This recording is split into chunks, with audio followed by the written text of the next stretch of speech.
artiste plasticienne et donc je travaille sur l'esprit des lieux, le génie des lieux, l'atmosphère, l'imaginaire, l'histoire d'un lieu que j'essaye de réactiver ou de faire monter en puissance avec des œuvres qui peuvent prendre toute forme, aussi bien des séries photos que des films ou des interventions dans l'espace réel comme c'est le cas ici.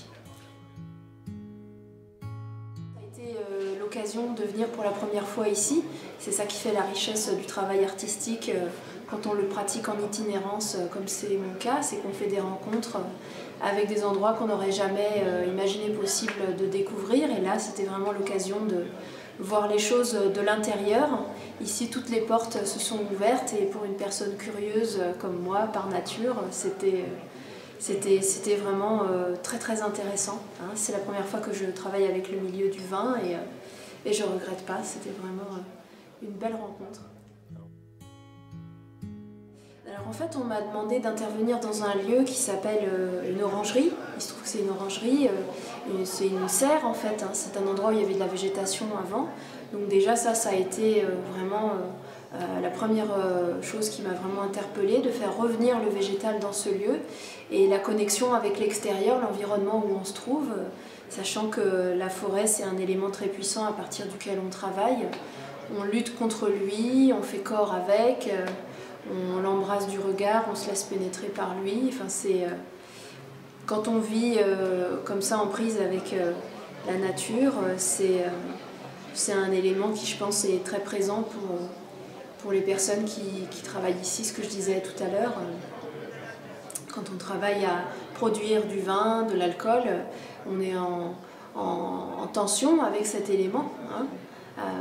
Et du coup, moi j'avais envie de créer une sorte de contrepoint entre la nature domestiquée et la forêt sauvage et de faire aussi une connexion avec le dehors, sachant que dans l'horizon, on est face aux Pyrénées, ici on est vraiment pile en face et il y a encore des forêts très anciennes dans les Pyrénées et ça m'a intéressée de faire un lien avec ça pour faire monter en puissance toutes ces forces ici, voilà, comme un hommage.